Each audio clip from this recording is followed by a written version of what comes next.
Live studio audience is a little excitable today. She's a little bit on edge. Yeah, all a little bit on edge, aren't we? Hey, class. What's happening? How are you? Hey, class. It's been a minute, but I have been looking at all of these so good negative and affirmative argument assignments. You guys are really into doing the hard backlog work here of getting ready for debate, and it has been worth the wait, I would say. It's been worth the wait. Because what I'm seeing, I think we're going to have some really good debates in this class. I'm very excited about it. Very eager to share it with you. I'm very eager to help you get better. And this video is about how to do the debate assignment. It's going to be probably one of several videos because I'm starting to think about what I need to say to you. And there's a lot. I typed it all out in an assignment guide, which I will share. It's probably already up on Canvas. I made this video a little bit ahead of time. Oh, but first, the studio audience might become noisy. And the reason why is because we have some young deer that did not ask her permission to be in the front yard, and they're out there. So she might go apoplectic again. The first time I tried to shoot this video, she was very apoplectic. Bark, bark, bark, bark, bark. Really, really, really upset about them being there. But, it's her yard, So she's got to control, who gets to come in there and who doesn't and all of that. So she might bark a bit. It'll be somewhat disrupted to the flow of the video. I kind of like to record these live, but if it's edited, it's because she went on a tirade of barking, and I had to, do something about it. Namely, just let her bark it out and then, give her a treat or something. I don't know. But anyway, I did type up a guide to the first debate, and I'll kind of go over that. But what I really want to go over today is the first part of that grading evaluation. Let's start with the grading rubric, because I think that would be a good place to start. Now, before we get too into this, I want to tell you all that debate is an art. It's not a science. It's not a test of logic and reason. It's an art, very much like how rhetoric is an art. It's an art of being able to make connections with audience about things that are fraught, things that are high energy, they're invested with emotion and energy, and they're fraught, they're controversial things. As many scholars have pointed out, we don't argue about things that don't matter, which is a surprising thing, because when you look at outside of the scholarship, when you look at Twitter, when you look at liberal-leaning political figures, they say, well, there's certain things we shouldn't debate. Debate is for unimportant things like pineapple on pizza. It's not for things like human rights. To which I would respond, debate is absolutely about human rights. In fact, debating with someone, some theorists have argued, is the best way to communicate to someone else that they are a human being. That is, you have so much respect for them that you're not going to try to trick them or deceive them or manipulate them out of their position. Instead, what you're going to do is say, these ideas and this information convinced me, and you have a mind at least as good as mine, so it should convince you too. But at the same time, you're opening yourself up to being changed if your arguments hold sway. Like, for example, if somebody points out a serious gap in your reasoning, that's embarrassing. It might make you angry. But it's also something where you should say, well, thank you for that. So debate's an art. It's not a science. It's not a test of logic. It's certainly not a marker of intelligence. It's something that anyone can do and should do of any level of intelligence or experience in the world. It's just a good, healthy thing to do for a democracy. I put this background up because debate is an old art. And I think about it kind of like playing piano. Like people who are very good at playing piano aren't naturally that good. They worked at it.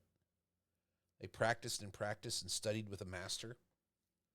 I think that's the way debate should be thought of too. So as we approach the first debate, you might be feeling a little anxious maybe. Oh. A little bit. You're like, I don't know about this. You're going to do fine. What we're doing is practicing an art, and as somebody who is a master of the art myself, I've been teaching debate for a long time now, at least 10 years. Oh. No, longer than that. The first time I taught debate in an official capacity was 1998. 1998. Long time ago. So I've seen it all. I've taught every kind of debate that there is to teach. And I've seen everything that can go wrong. And you're not going to be the worst I've ever seen. It's just not possible. It's not possible. Because in an art, how can we say it's the worst we've ever seen? It's always on a spectrum of progression. So don't worry about it too much. But I do have to grade you. So let's look at the... Can we look at the grading sheet here? Let's see what we got. Okay, here's the debating rubric. I can put myself in there. There we go. Here's the debate rubric for this class. And there are several things I'm looking at. Now, it's a group project. That is, I'm putting you in a group with 3 other people, and you're going to be responsible for creating a debate together. How you go about creating that debate is up to you, but your grade is based on your individual performance. Now, that performance is going to necessarily be connected to what other people in your group do. So don't be a jerk and leave somebody, on read or out in the cold, or is it on red or on read? Like, I don't know about all this crazy internet talk, so you should let me know in the comments what it is. You're going to be responsible for that. So here's how I'm going to grade the debate. Did the speaker meet the burdens required of their role in the debate? Everyone in every debate, in every kind of debate, no matter the rules across the world, you have burdens. You have a role in the debate, and you have to do your part. If you don't do your part, the entire debate suffers, and you should be punished for that. So if you mess up your role in the debate, you'll be down here in the poor area. Oh, there's no, doesn't show the, oh, there it is. You'll be over here in the poor area. If you do a really good job over here. This is kind of one that if you watch the rest of this video, it'll be very clear to you what your role is and what you're supposed to do, and it'll be very obvious. Next, did you engage with the audience, not just read a document to them? So much of this, us talking, I'm trying to perform for you the kind of internet speech or rhetoric that I think is good on videos. A casual, unscripted, kind of sensibility. Now, do I have notes? Yeah, I have notes. But you see, I'm not reading anything to you. I have notes, lots of them, but I'm not reading you anything. I'm not going to read a pre-written thing. Oftentimes, you think your nerves will be squished by writing out an essay and reading it to us, but no, it's just going to make you more nervous because you're going to be worried about messing up reading the thing. It's much better to just have the notes and read the evidence. You have the evidence that you did in the negative assignment, the affirmative assignment. Read the evidence to us, but after that, make sure you look up and say, okay, so here's what this means. Here's what this means for the debate. So that's what I mean by the second one is you have to engage your audience. You want to engage the audience because the audience is ultimately the decision maker. In debate, we don't have the concept of a good argument outside of what the judges think about it. Let that sink in. In philosophy and other schools of thought that look at debate, they might say, well, this is a good argument, regardless of how you feel about it. And we hear that in politics, too. There's a famous YouTuber and commentator who says facts don't care about your feelings. And that's a persuasive statement because we definitely like to think of facts as outside of human influence and human control. But facts are manufactured. A fact comes from the Latin word factum, which means made or created. Think of it hammered together. It's something that might be made of metal, smithed together. It's very hard to destroy. But that doesn't divorce it from the fact that it was made by us. So I think that connecting with the audience and making them feel something and making them feel some empathy or something towards your argument is a very good thing.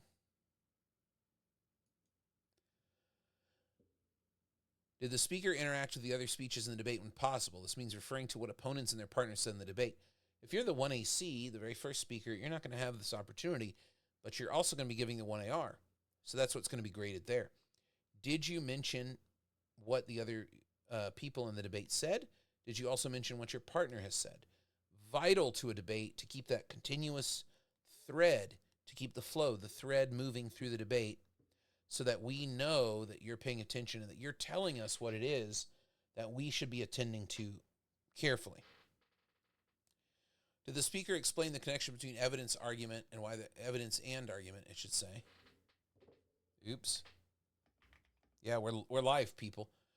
Between evidence and argument and why that connection helps them win the debate. So when you're making your argument, you're going to say, this is going to lead to economic problems, as reported by the Wall Street Journal, and I quote, and then you read the piece of evidence that you did for your research. Then you look up and you say, okay, so this means that they're going to create an economic downturn, which means that they lose the debate, because the economic downturn, according to this evidence, is going to be much more devastating than any of the spurious links they have between social media and child suicide. Those are not proven as conclusively as restrictions on social media from the government harming the economy. So that's just one I just pulled out of my butt there. I mean, that's not real evidence, but you get the point. I'm connecting things. I'm putting things together. I'm mixing things together. And the debate is becoming less about my reference to a paper or to evidence outside the debate. It's becoming much more reference to what's going on inside the debate, to what other people are saying. And I'm explaining to the audience not only how to read the evidence that I'm bringing up and how to understand that evidence and that argument, but how to understand my opponent's speeches. What a powerful move. It's also the root of the fallacy of the straw person you might have heard of before in your life, where I can misrepresent my opponent's view. So you heard my opponents get up here and kind of whine about privacy and something. I don't know. Here's why their argument is not valid. And I can make that kind of argument. But that's kind of a straw person. That's done for effect, for humorous effect in that case. But some people do it for real. They're really straw person the other side. And it's really kind of a terrible, terrible a way to go. So be careful with how you represent the other side when you do bring it up. Did the speaker use over 70% of their speech time? So you have like 6 and 3 minutes, 9 minutes to 70% of 9 minutes. Not a math guy. You figure it out yourself. I'm going to be looking at that, making sure you're not going to speak for like a minute or two and sit down. An important part of your grade, but not a vital part. Like, let's say if you botch the speech time and you did everything else really well, you're still getting an A- on the debate. Not a shabby grade, but if you want that A, all cylinders must be firing. All cylinders must be firing. I want excellence. And I know you can deliver excellence. I have complete confidence and faith in you guys. Everything that we've done in this class has really been great. And I think we can get 2 or 3 debates out of this. But we're going to do the first one as a test, and then I'm going to get feedback from you, what you liked, what you didn't. And then we'll do debates 2 and 3, and that'll be the rest of the semester just doing these debates. Okay, the final one. Did the speaker argue with attention-grabbing delivery, use vocal intensity when appropriate, and try to stoke passion for their side among the audience? Oh. Now, this is a style. You might call it style, and rhetoric call it delivery, because style is about language choice. So traditional style and rhetoric is about, did I use really fancy words and try to intimidate the audience, or did I use fancy words to show them I'm part of their social class or their legislative class or intellectual class? Or did I use crass terminology, slang terms, to show that I'm a regular guy from the street? That's style. Delivery is the intensity of my voice, my pauses, my gestures. How well did I do in order to communicate how important my arguments are? And I think this counts for something. But again, like the time, you could still do pretty well. Even if you bombed it, you still do pretty well. All this other stuff, though, like if you bomb the burdens, you're probably going to bomb some of these other ones. You're not going to do great. So that's the grading rubric. It's going to be on Canvas for everyone to see. I'm not hiding anything. And the next part of this video, after doing that, is to kind of go over the basics of the debate assignment. So let's do that next. Andre, can you bring that up? I have an intern now, Andre. Okay. So here's the assignment. Andre, what you doing, man? Ruined it. Oh, man. What happened to my... There it is. There it is. All right, this is also going to be posted as a page on Canvas, and I'm going to post this document in Discord as well. You guys remember Discord? You guys hardly ever talk in there. Once in a while, somebody will chat in there. But do you guys not like Discord? Do you prefer to talk to me in Canvas? I guess the class is going well if you guys aren't asking me a bunch of questions, right? I guess it means you understand everything and everything's going well. But, you know, I kind of like to have that feedback, so feel free to chat with me. I'm always available. On the email, I've been kind of slow. I apologize for that. A couple of you sent me an email, and I got to you a day or so late. I think it was because I thought my email was being checked by my email program, but now I know I need to log into the Montclair email directly, and then I get what's needed there. Anyway, I think I'm also going to put this video on YouTube to make it a little bit more accessible. So yeah, you can look for that. It'll be on Discord, Canvas, and YouTube. Yeah, man of the people. Okay, enough of that. For the first debate, you'll be put in a group, and I'm going to use Canvas groups for this, with 3 other people. Now, you guys can communicate however you want. One thing I will warn you about is that I'm not requiring you to meet up synchronously. You don't have to have a Zoom call at the same time. You could. It would be helpful. But you can complete this assignment and get an A completely asynchronously. You could do it through Discord messages. You could do it through Canvas messages, Discord. You could do it through text message. However you guys want to coordinate is really on you, and I encourage you to pick the kind of coordination for this project that makes sense with your schedules, that makes sense for where you are in the world. Some of you are in California, some of you are in New Jersey, some of you are somewhere else. I'm in New York. You guys are in New Jersey, California, God knows where else. This is the modern asynchronous class life. So I think that there's no obligation to get together and do things live. If you wanted to do a Zoom call and do your debate live, that's completely fine, but everyone has to agree to that. Don't bully somebody into doing that. Asynchronous works just as well. You can sit and record when you're calm, when you're in your apartment or your house, and when other people are gone, and you're calm and you have some time to focus on it, you can record a video into Canvas through Canvas Studio and post that in the discussion board for your group. Now, everything has to be turned in, not in the assignments tab, but in the discussion board for your group. Why is that? Well, everyone else has to, in your group, has to see the speech. I have to be able to see it. And then I have to be able to download these in order to put them all together in one continuous debate so that everyone can kind of see your debate for the next assignment, which we'll get to later on. So you can do it either way you want. If you want to do a Zoom debate and do it all together, that's great. It's not advantageous or easier or better than doing it asynchronously. It's really about what you and your group are comfortable with. So have that conversation. Be honest. Be like, I can't do that. Everyone else should try to accommodate. Be like, look, okay, well, let's just record individual speeches. Easier than doing the Zoom altogether. So once you're in your group and you say hi and you figure out how you're going to communicate, decide what topic you guys want to do. Some of you might have strong feelings about this. Argue it out. Debate is based on agreement, not disagreement. So you have to kind of agree on what topic you want to do. Then you have to decide what motion, and then 2 of you have to affirm and 2 of you have to negate. It's okay if you don't really believe your side.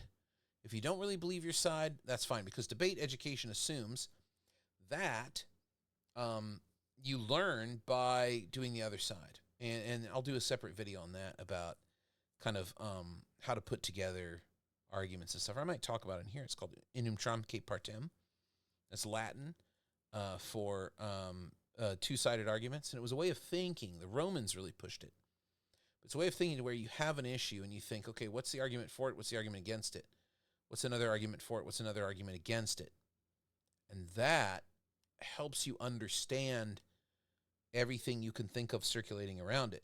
You might not have the knowledge to be able to do an Intramque Partem, but what you can do is research now. We have beautiful library full of great research. We love the library, yeah. And that library full of research is yours to use to help you figure out what to say. Now, I've created a mini library for you through these assignments. They're all available on Google Drive. And you can look at each other's research, affirmative and negative research, and go through there and see what's in there. It might not be enough for you. You might not want that. You might want something else. You're welcome to go as a group and go look for other stuff to say. Totally permissible. You You do not have to stick with the things that are in the assignments. You can do your own thing, okay? All right. Then you can split into pairs and work secretly if you want to have like a real debate where you're like not sure what the other side's going to say. Or the four of you can work together and make, either way will make for a good debate. As long as you realize that what makes for a good debate is direct response and evidence, and make sure you respond to what they're saying, not what you wanted them to say or not what you imagined they would say. That's a big jump from being a beginning debater to an intermediate debater. Is, am I responding to what they actually said, or am I responding to what I wish they had said? Big difference. Big difference. All right, handing it in. Every group member is 100% responsible for your own speech. So I'm not going to hold the other group. If somebody's late or somebody doesn't do it, I'm not holding the rest of you accountable. If somebody's really late with the speech, get in touch with me. I'll reach out to them. I'll figure out what's going on. We'll resolve it. If they decide to drop out or just disappear, that's fine. We can move on. We can do the rest of the debate speeches without them. It'll be fine. Well, there's always a workaround. So the key thing is in the group, if somebody is not a contributing and helpful group member, if someone's kind of a jerk, not responding, reach out to me. I will help. I'll light a fire under them, get them going. And also it might just be that they're having some kind of emergency or issue. Oh. And that requires some accommodations. But don't worry, you won't be penalized. The only thing I'm looking for grades is how well you did on your speech. If the other side didn't give you a lot to interact with, you say, well, there's not a lot to interact with on their side, but I did pull out a couple of arguments that I need to address. That's perfect. That's exactly what we want. Because sometimes in debates, people are not, they're not that great. I think the deer are back. I heard a little woof. Oh. Yep, now you can hear it. Okay, I think we got the studio audience settled down. Maybe. Not really. Just kind of running around, kind of being loud. I'm going to try to do this while she does that. So I'm like what I was saying is I'm only really going to grade you on your speech, but of course you have to interact even if your other people in your group are not pulling their weight. Interact in a way to where you're showing consideration for that. Well, I don't think that they really got to what they really wanted to say at the heart of the debate, but I'll respond to it anyway. And then give your take on what the heart of the debate should be and what the responses should be and why you're winning that debate. It's really only going to boost you if somebody's dropping the ball in your group. It's really going to improve and make it easier to make your speech more interactive and get the points on the rubric for interacting with that. So think of it that way. So the due date is when the speeches should be completed. So think about it like this. You can't do it all at once. Unless you all agree to, like, at 11 o'clock at night, get on a Zoom call and do the whole debate. I don't recommend that. It's a lot. It's a lot of time. Very stressful. And you don't have a lot of time to think and respond like you would in an asynchronous debate. I feel like asynchronous debate is so much better. Live debate is the tradition because we just didn't have the technology.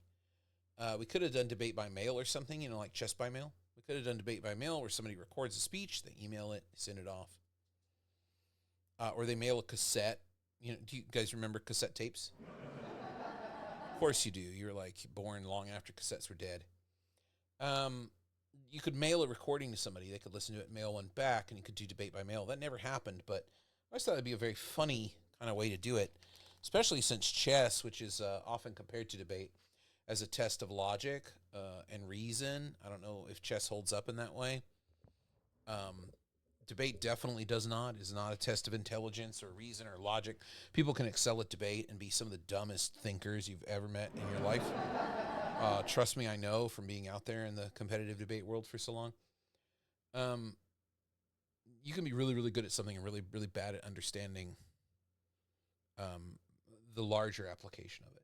So what I think you should do is asynchronously do it like this. The first day, do these 2 speeches. Day 2, it'll only take you 4 days to do the whole assignment in your group.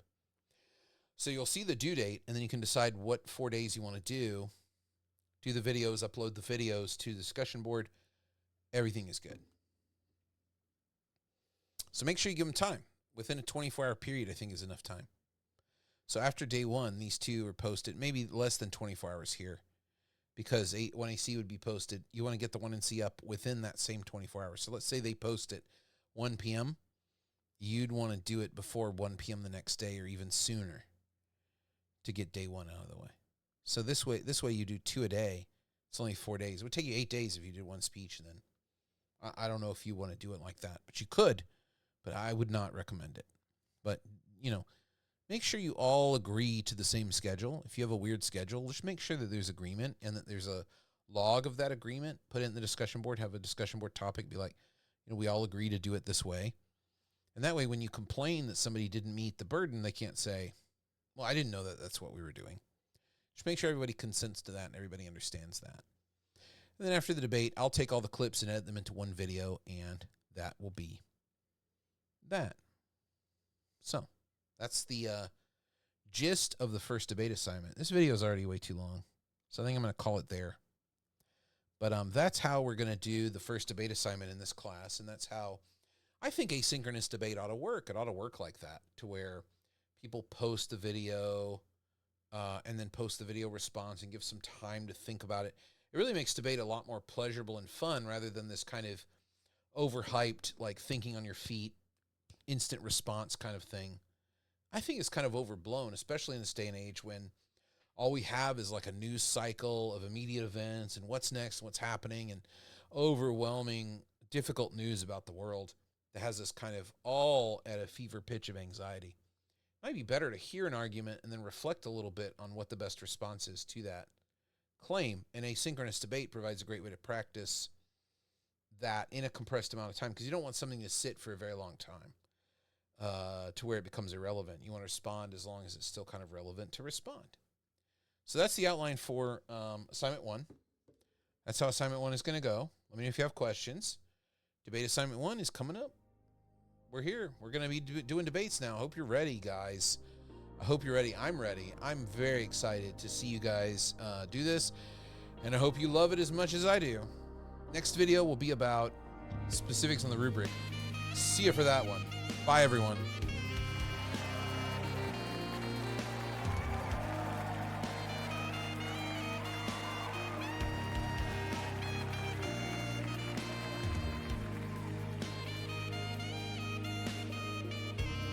Dear Patrol.